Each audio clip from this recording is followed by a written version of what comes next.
Mesdames, Messieurs, bonsoir et merci de nous rejoindre sur la TVT à l'heure du journal, dont voici les titres. Il aura passé plus de 4 ans au Togo en tant qu'ambassadeur de Chine dans notre pays. Un séjour fructueux pour les deux pays que le chef de l'État salue en élevant le diplomate Liu Yuxi au rang de commandeur de l'ordre du Mono. Et puis le Togo est confiant de pouvoir mobiliser les 1000 milliards de francs CFA sur les 12 prochaines années pour atteindre l'objectif de 100% d'accessibilité des populations à l'électricité. Et c'est le sentiment général à l'issue de la réunion des bailleurs de fonds ce jeudi. Voilà pour les titres. Une fois encore, bonsoir. D'abord au palais de la présidence de la République, le chef de l'État fort Eswazim Nanyazingbe a reçu en audience ce matin M. José Viegas Filo, représentant spécial du secrétaire général des Nations Unies pour la Guinée-Bissau. Ensemble, ils ont évoqué la situation dans ce pays de la sous-région ouest-africaine et discuté de la perspective des processus électoraux libres et apaisés. Nous écoutons M. Filo à sa sortie d'audience au micro de Félix Semdacha. On a parlé de continuer dans la voie de la coopération avec la Guinée-Bissau, qui, comme vous savez, est le local de résidence de l'Office de l'ONU en Afrique occidentale, dont je suis le chef. Et on travaille, nous, le Togo, les autres pays de la CEDEAO, pour aider la Guinée-Bissau dans le chemin de faire réaliser les élections législatives au mois de novembre, le 18 novembre, pour encheminer les processus politiques de ces pays vers les élections présidentielles de l'année prochaine. Le rôle de la communauté internationale pour aider ces processus est important et nous sommes prêts à les développer. Et nous espérons que les conditions internes soient compatibles avec cet espoir. Et à la primature, le chef du gouvernement, comme ici, l'homme Classou, a reçu la représentante résidente de la Banque mondiale au Togo, Mme Joëlle Deras, en fin de mission. Elle est allée remercier le chef du gouvernement pour la franche collaboration qui a existé entre le gouvernement togolais et le groupe de la Banque mondiale durant les 3 années qu'elle aura passé à la tête de cette institution dans notre pays. Nous l'écoutons au micro de Carmen Madji Akap. J'ai été reçue par le Premier ministre pour une visite courtoisie, pour le remercier du soutien qu'il a éprouvé pour la Banque mondiale et pour lui dire mes au revoir, comme je suis en fin de mandat au Togo, après 3 ans en tant que représentante résidente du groupe de la Banque mondiale. Je voulais lui remercier pour tout son soutien auprès de la Banque mondiale et on a discuté de la coopération qui a beaucoup grandi au cours des dernières 3 années. On s'est félicité d'avoir mis ensemble un cadre de partenariat pays pour la Banque mondiale au Togo. C'est une stratégie à moyen terme et pour la reprise du dialogue sur les réformes et l'appui budgétaire en 2016. Donc voilà, on a parlé des priorités sur l'énergie, sur le secteur de l'agriculture et dans l'éducation. On a parlé un peu des prochaines étapes dans la coopération de la Banque mondiale avec la nouvelle représentante qui viendra très prochainement pour commencer son mandat.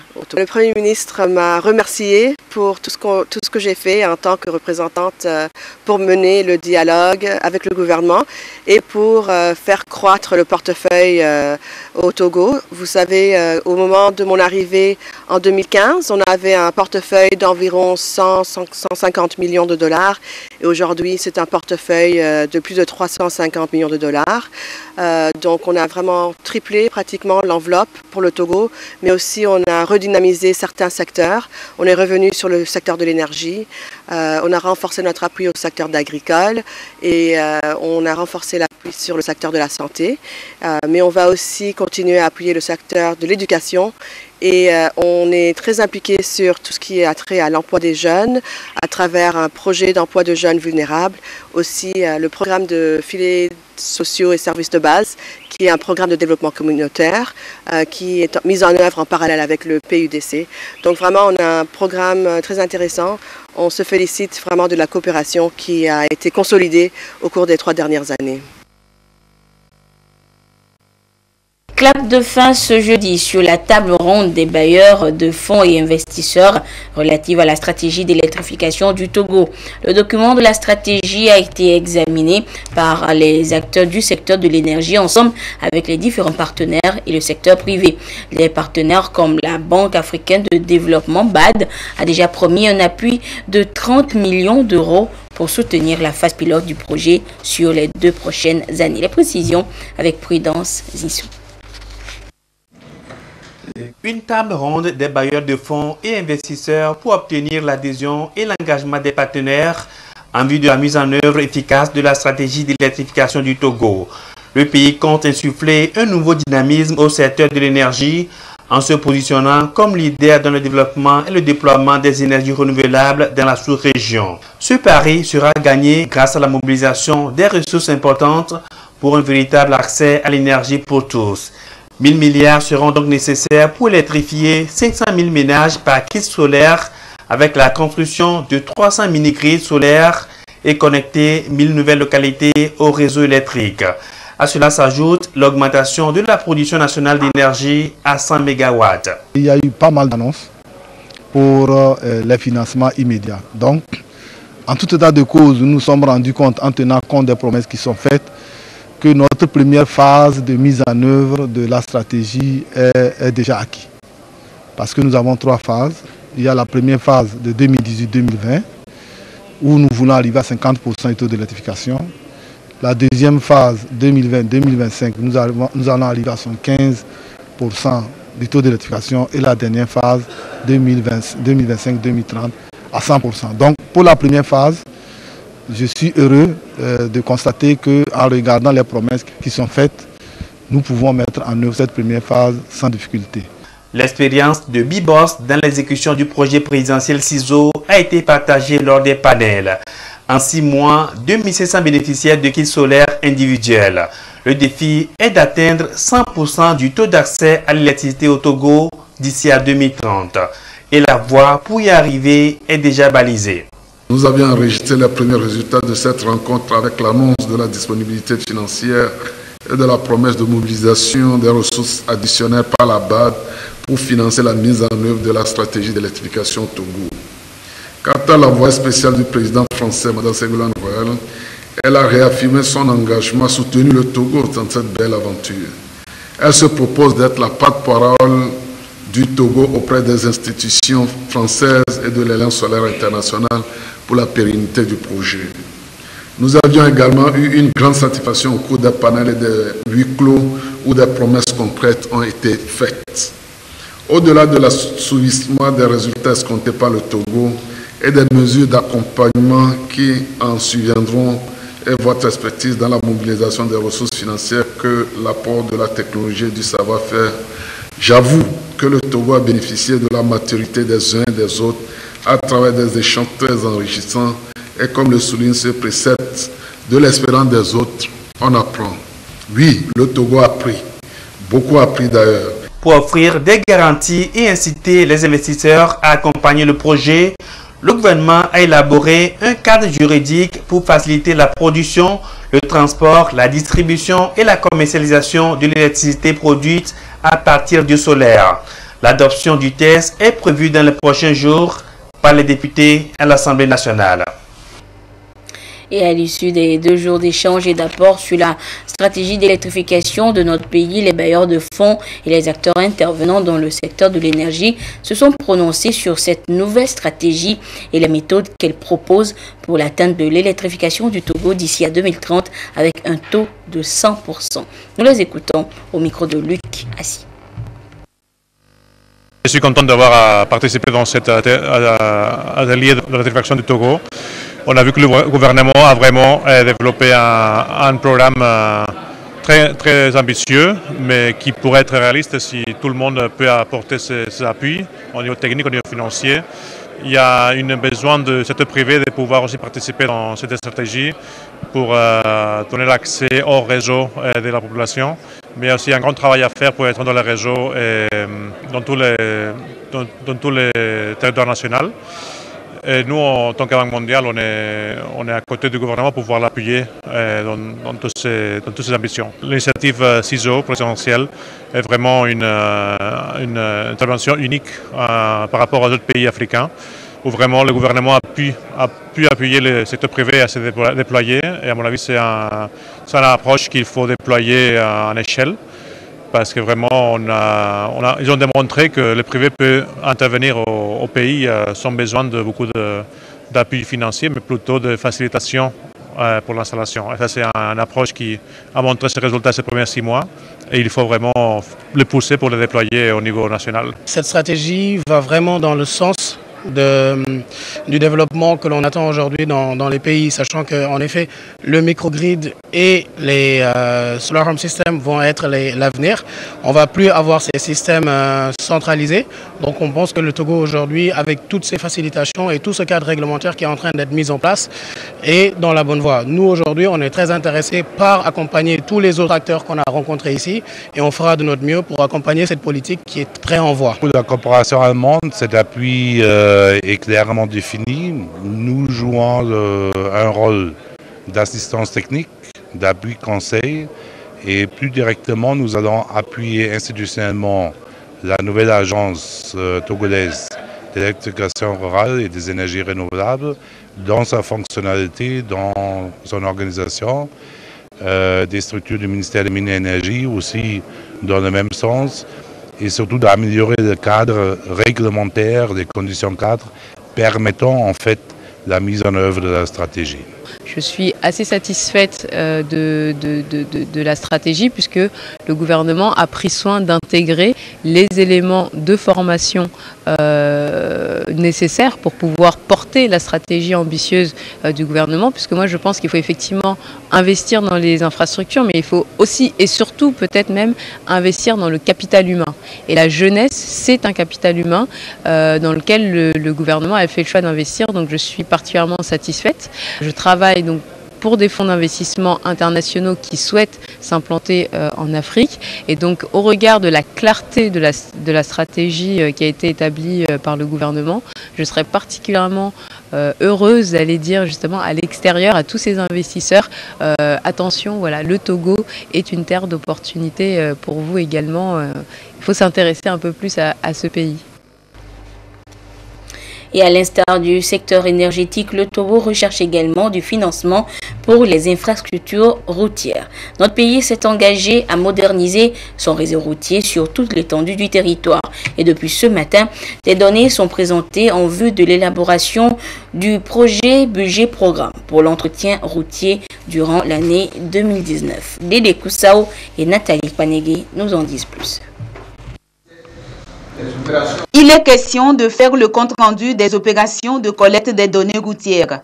Elles ont été effectuées entre le 9 et le 23 avril par les équipes techniques du ministère des Infrastructures. L'exercice a touché toutes les régions administratives et économiques du Togo et a couvert 3613 km sur les 11 800 km de route que compte le réseau routier national. Nous avons réuni tous les acteurs impliqués dans la réalisation des activités d'entretien routier pour que ceux-ci puissent examiner la situation, l'analyser, faire des ajustements et un arbitrage pour aboutir au calage du programme d'entretien routier en fonction des ressources disponibles qui sont de 15 milliards de francs CFA. Ces opérations de collecte ont donc permis de connaître l'état actuel des routes au Togo, de contrôler et d'évaluer l'efficacité de l'entretien routier. En recette prévisionnelle pour 2019, la Société autonome de financement de l'entretien routier SAFER annonce en besoin 30 milliards 260 millions de francs CFA, dont 400 millions de francs CFA pour réparer les routes endommagées lors des récentes manifestations politiques. Le besoin devrait couvrir, c'est les 30 milliards. Mais ce que nous avons comme source de mobilisation on a 2 traditionnellement et nous comptons plutôt réussir à mobiliser 15 milliards. Ça veut dire que nous allons couvrir les besoins à hauteur de 50%. C'est également une avancée parce qu'avant c'était à peine 30 milliards, mais avec les efforts du gouvernement, aujourd'hui nous avons fait beaucoup de progrès dans la couverture des besoins réels. Améliorer et moderniser le secteur routier de Lomé à Cinquancé, telle est l'ambition du gouvernement à travers toutes ces structures chargées de réaliser les travaux routiers. Les services techniques se retrouvent pour dépouiller ces résultats de relevé des données routières. Et maintenant, pour chaque région, chaque préfecture, on établit des priorités. Aujourd'hui, dans le cadre de la mise en œuvre du programme du chef de l'État, dans le cadre de son mandat social, ce sont les pistes rurales qui sont prioritaires. Et la priorité, c'est de faire en sorte que les populations mal desservies ou peu desservies soient servies, desservies, donc en ouvrant les pistes. Là où c'est ouvert et pas bien entretenu, comme mettre l'accent sur l'entretien pour permettre à ces populations d'avoir accès au marché, aux autres localités. Au terme donc des travaux de cette conférence de programmation, il sera adopté le projet de budget programme pour le compte de l'année 2019. Dans le cadre de la mise en œuvre du projet d'appui à la reconstruction des marchés de Lomé et de Kara, le gouvernement a initié une série de formations en faveur des acteurs du secteur du commerce, ceci pour redynamiser leurs activités. Et après l'étape de Kara, c'est au tour des commerçants des marchés de Lomé de bénéficier de cette formation qui aura duré 6 mois. Le compte rendu avec Fafa Dalmeda et Ekoui Salah. Des commerçantes et commerçants des marchés d'Adarato et de Hidjanawe sont ici réunis dans le contexte de la composante 2 du projet d'appui à la reconstruction des marchés de Kara et de Lomé par Mouko. 6 mois durant, ils ont été formés sur les stratégies pour une redynamisation de leurs différentes activités. De toute façon, je tenais mon cahier de comptabilité avant. Ce n'était pas un cahier qui me permettait de faire la situation financière assez claire sur ma boutique. Mais juste après la formation, j'ai compris qu'il fallait améliorer beaucoup de choses. Donc j'ai déjà commencé par récolter ces fruits pour lesquels je suis très fier. On nous a appris la gestion de nos entreprises. On nous a appris que même en tant qu'une patronne, tu es obligé de te payer toi-même. En tant qu'une patronne, tu n'es pas obligé de venir et puis enlever l'argent n'importe comment. Ou bien après avoir fini de vendre, tu amènes toute la somme à la maison. Nous avons été formés avec les 8 modules à la gestion d'entreprise, au marketing, comment surmonter les obstacles, tout ça là. Tout ce qui peut nous permettre d'être créateurs de richesses, créateurs d'emplois et être plus compétitifs. Ce programme de renforcement de capacité fait suite à l'étape de Kara. À travers cette initiative, les promoteurs entendent amener les commerçants à améliorer la gestion de leur commerce. Par les activités de sensibilisation, de formation, c'est d'apporter un changement, d'aider donc ces bénéficiaires, commerçants et commerçantes, à pouvoir changer de pratique, à améliorer ce qu'elles font déjà et qu'elles font bien, à les améliorer par rapport au marketing, par rapport à la négociation avec leurs partenaires, les différents partenaires, par rapport au montage des dossiers de crédit. Environ 2000 commerçantes et commerçants ont bénéficié de cette formation. Ils ont été exhortés à faire valoir ces nouvelles connaissances en vue de mieux bénéficier des opportunités du gouvernement. Avec ce vaste programme de formation, de sensibilisation, d'information, d'éducation, de suivi et d'accompagnement, je demeure persuadé que vous êtes suffisamment outillés pour relancer vos activités commerciales sur de nouvelles bases afin que l'objectif assigné au projet qui est de contribuer à la redynamisation et à la modernisation du secteur du commerce dans notre pays devienne une réalité. Je vous exhorte donc à traduire dans vos activités quotidiennes de nouveaux comportements, à gérer autrement vos affaires que ceux et celles qui n'ont pas pu bénéficier de ce programme. Ce faisant, vous deviendrez ainsi des modèles pour les autres. Vous contribuerez également à la création d'emplois ainsi qu'à la réduction de la pauvreté dans notre pays. Les différents acteurs impliqués dans l'exécution de cette session de formation ont été honorés à ce rendez-vous. Le projet Parmuco est soutenu par la BAD, Banque africaine de développement.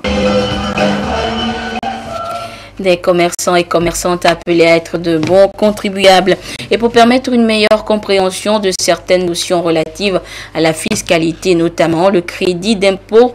L'Office togolais des recettes OTA a organisé hier une conférence de presse. Le crédit d'impôt, les circonstances pouvant conduire une entreprise à être dans cette situation, mais également les solutions apportées par la législation fiscale ont été expliquées à la presse. Les précisions avec Christine Pechekialodé. La fiscalité repose sur des règles et principes aussi bien au niveau de la base imposable que sur le taux d'imposition. Dans ce contexte, l'on parle souvent du crédit d'impôt qui constitue un surplus de paiement. Certaines entreprises se retrouvent parfois dans cette situation. Aujourd'hui, nous sommes à un taux de TVA de 18%. Si par erreur, quelqu'un appliquait une TVA au taux de 19%, il y a un surplus de paiement. Si au lieu d'une base de 1000, il a été déterminé une base de 2000, il y a surplus de paiement.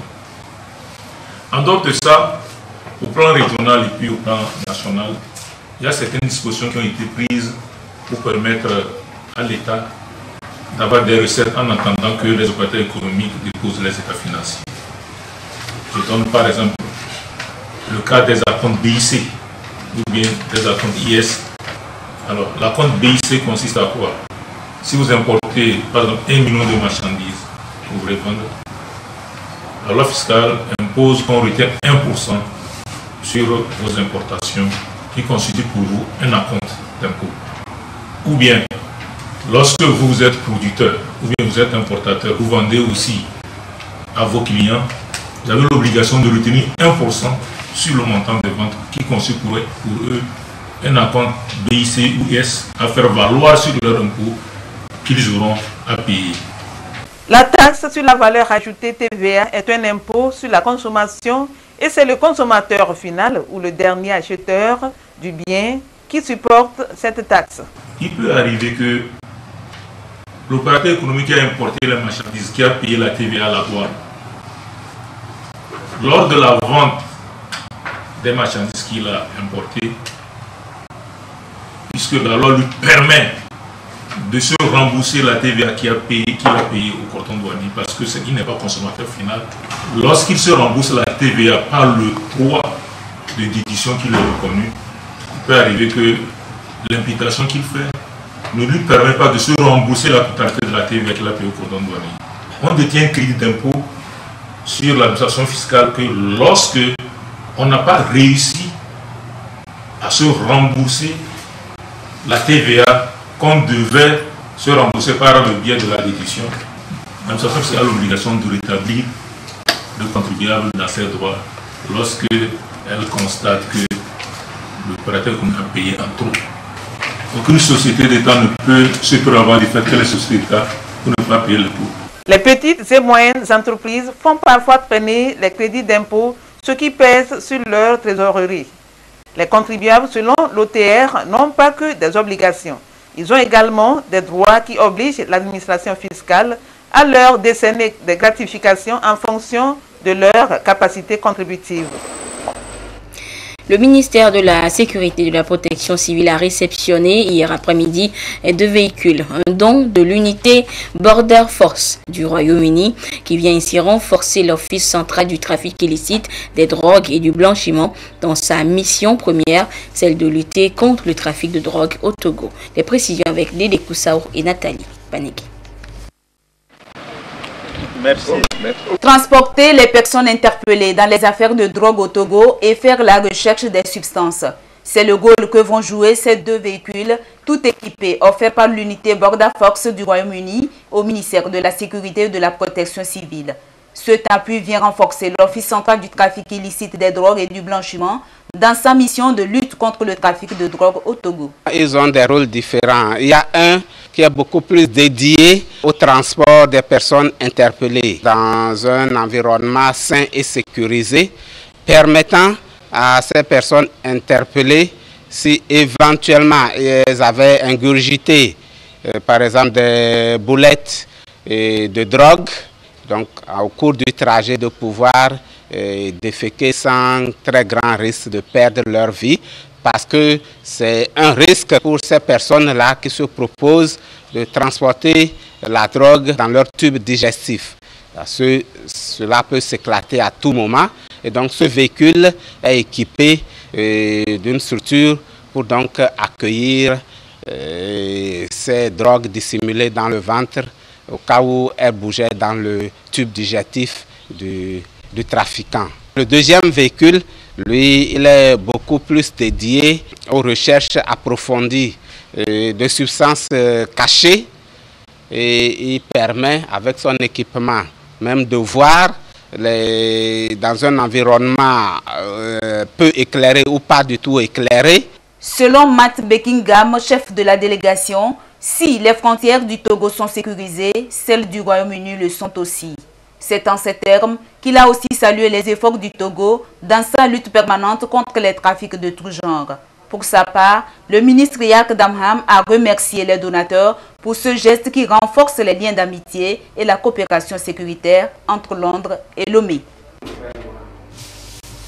Et je vous donne maintenant lecture de ce communiqué du parti UNIR.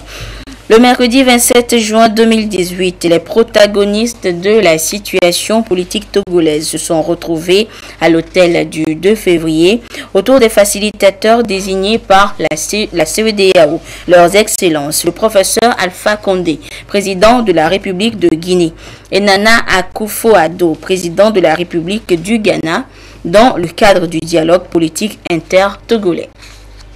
Le parti Union pour la République, UNIR, exprime sa gratitude aux facilitateurs désignés par la CEDEAO pour leur constante sollicitude et leurs inlassables efforts en vue de la résolution pacifique des tensions socio-politiques au Togo et félicite les parties prenantes pour l'ambiance de convivialité et de responsabilité qui a prévalu au cours des travaux.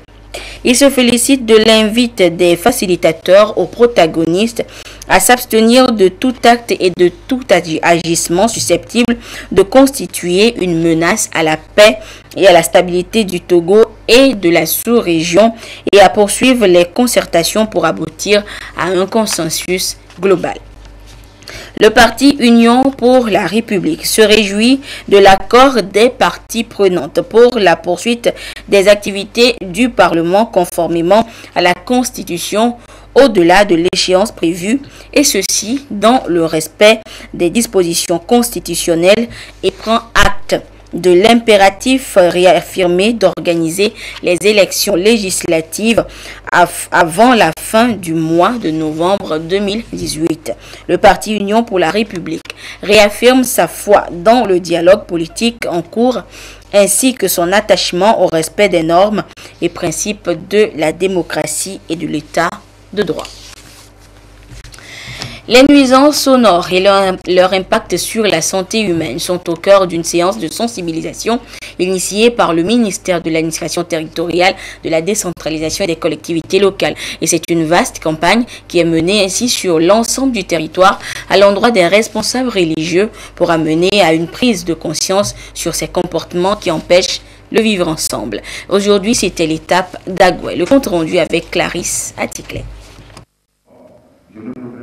Les responsables des églises, mosquées et couvents sont hautement mobilisés pour cette séance de sensibilisation sur les nuisances sonores et leur impact sur la santé humaine. Les bruits occasionnés par ces lieux de culte, notamment les instruments de musique, les veillées de prière et d'adoration à outrance, ont fait objet de nombreuses plaintes enregistrées au niveau du ministère de l'administration territoriale, de la décentralisation des collectivités locales, qui a initié cette journée de sensibilisation. On n'a pas besoin de faire du bruit pour se faire entendre par Dieu.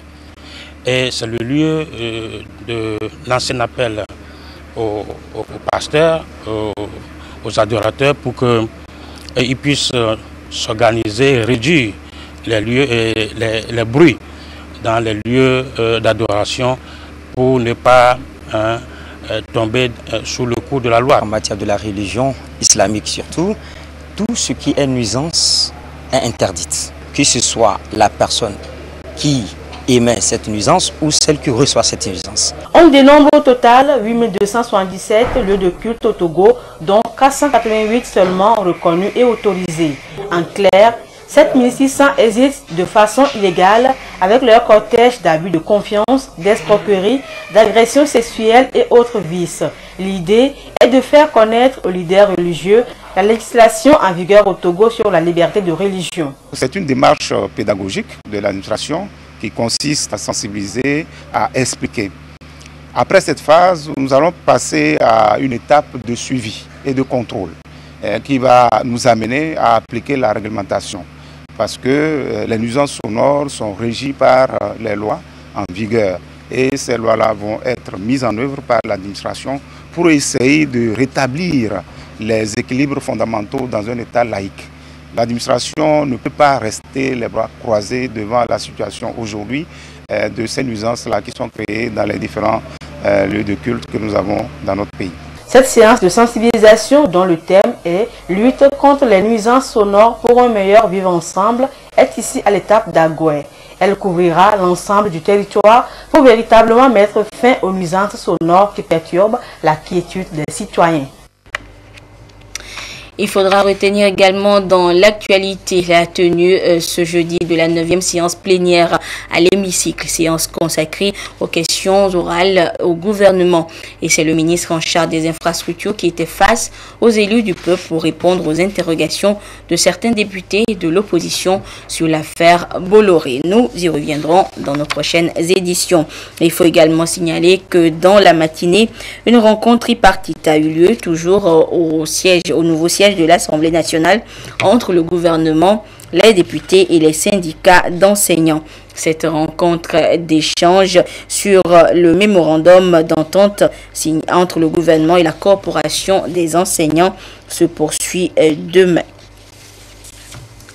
Et je vous donne maintenant lecture de ce communiqué de la RAC. Dans le cadre de ces activités, la Haute Autorité de l'Audiovisuel et de la Communication organise une rencontre d'échange avec les chargés de communication des partis politiques légalement constitués le mardi 3 juillet 2018 à partir de 9h au siège de l'institution CID à Agbalépé-Dogan.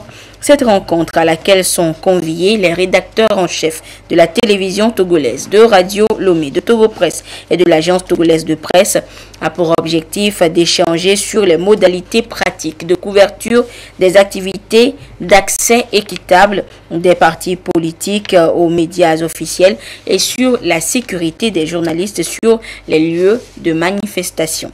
Dans la perspective des consultations électorales qui vont jalonner l'année 2018, cette rencontre d'échange vise également à la restauration de la confiance afin que tous les Togolais se reconnaissent à travers les programmes et publications des médias de service public.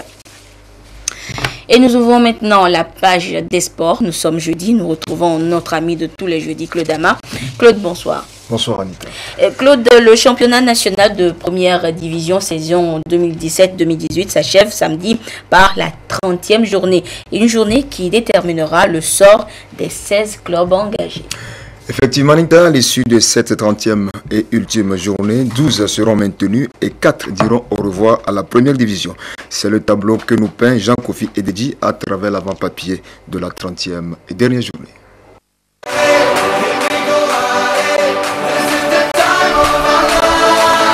Démarré le 18 novembre 2017, le championnat national de première division, la D1, va prendre fin ce week-end. C'est la 30e et dernière journée. Une journée sans grand enjeu au sommet du classement. Koraki Métété de Tchamba étant déjà sacré champion de la saison à l'issue de la 29e journée. Le club de Tchamba laisse le choix à son poursuivant direct, Gomido de Kpalimé, et au 3e Semassi de Sokone de lutter pour la 2e place. Gomido et Semassi distants de 1 point, 53 pour les Chouboches de Kpalimé et 52 pour les guerriers de Tchaoudjo, vont chercher chacun une victoire et espérer un faux pas de l'autre pour occuper le 2e rang. Gomido sera en déplacement pour jouer sa chance face à Gaza au stade de la JCA, tandis que Semassi reçoit les Anges au stade municipal de Sokone ce samedi. L'AS Togoport, 4e au classement, reçoit vendredi au stade Dr Carlo de Thiviers Asco de Kara, 11e. Battu 2-1 par Unisport lors de la 29e journée, le club togolais qui dispute la Ligue africaine des champions va essayer de boucler la saison avec une victoire si les comptes donnants le lui permettaient. Pendant ce temps, Dito de Lomé, 5e, offre son hospitalité aux champions Koroki Metete samedi à Thiviers. Les robots rouges à égalité de points avec Maranatha de Fiokpo, 44 points, devront éviter un nul ou une défaite au risque de perdre leur place au profit des messagers de Fiokpo, 6e, qui feront samedi le déplacement de Dapon pour affronter les Lions de Tône, Fouadan ou de l'AS OTR, 7e avec 43 points, qui a rendez-vous avec Espoir de Zio ce vendredi à Guanivé. Samedi, c'est également la rencontre Bikinti Unisport, respectivement 10e et 13e au stade municipal d'Atapamé, tandis que l'ASK va en découdre avec Kotoko à Kara. Cette 30e journée, c'est la confirmation au classement, les uns pour le maintien, les autres pour la descente aux enfers. À l'issue de la 29e journée, Unisport 13e 30 points, Espoir 14e 28 points, Agaza 15e 26 points et Kotoko 16e 18 points étaient dans la zone de relégation. Parmi ces clubs, Unisport a égalité de points avec Fouadan pour sortir sa tête de l'eau. Il a obligation de victoire face à Bikinti à Bassar tout en espérant une mauvaise journée pour Fouadan 12e. L'enjeu reste à ce niveau, entre Fouadan et Unisport, qui pour retourner en division inférieure, qui pour se maintenir en D1. Les rencontres Bikinti Unisport et Fouadan Maranatha restent alors déterminantes pour ce dernier acte de la saison 2017-2018. Coup d'envoi des rencontres, 15h GMT.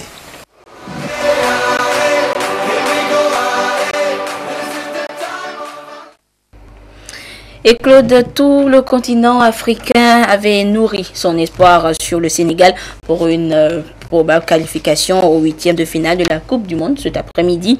Mais hélas, les espoirs se sont envolés après la défaite des Lions de la Teranga, 1-0 face aux Cafeteros de la Colombie. Oui, Anita, c'est un véritable coup de massue qui s'est abattu sur le continent africain après cette défaite de son dernier représentant. Un nul suffisait au Sénégal pour obtenir son billet, mais hélas, tel n'était pas le cas. À égalité parfaite au niveau des points et du goal average avec le Japon, le Sénégal a été éliminé par le nombre de cartons accumulés, 6 pour le Sénégal et 4 pour le Japon. Retour sur le but colombien inscrit de la tête par Mina. Oui, décidément, quelques soucis donc au niveau de la régie. Oui, on ne verra donc pas ce but qui a renvoyé le Sénégal à la maison. Justement. Alors, autre résultat de cette 3e journée des matchs de poule. Dans le groupe H, la Pologne a battu le Japon 1-0. Enfin, dans le groupe G, la Tunisie a battu le Panama 2-1 pour l'honneur, les deux pays étant déjà éliminés depuis la seconde journée. La Belgique a épinglé l'Angleterre 1-0. La Belgique et l'Angleterre sont qualifiés pour la 8e de finale face respectivement au Japon et à la Colombie. Demain, la compétition observe une pause avant de reprendre samedi avec le début des 8e de finale. À l'affiche, France-Argentine à 14h, suivi de Uruguay-Portugal à 18h. Merci Claude, et puis on se retrouve jeudi prochain. Pourquoi pas. Voilà, chers téléspectateurs, ainsi se referme cette édition. Mais avant de vous quitter, notez que cet après-midi, le chef de l'État-fort, Issozimna Nyazingbe, a élevé au titre honorifique de commandeur de l'ordre du Mono l'ambassadeur de Chine en fin de mission dans notre pays, le diplomate Liu Yuxi. Liu Yuxi qui aura passé plus de 4 ans d'exercice comme ambassadeur de la République populaire de Chine au Togo. Et durant cette période, le diplomate aura œuvré pour une diplomatie active entre son pays, la Chine et le Togo. Nous reviendrons sur cette cérémonie de décoration dans nos prochaines éditions. Merci de votre fidélité à la télévision togolaise. Excellente suite de nos programmes. Au revoir.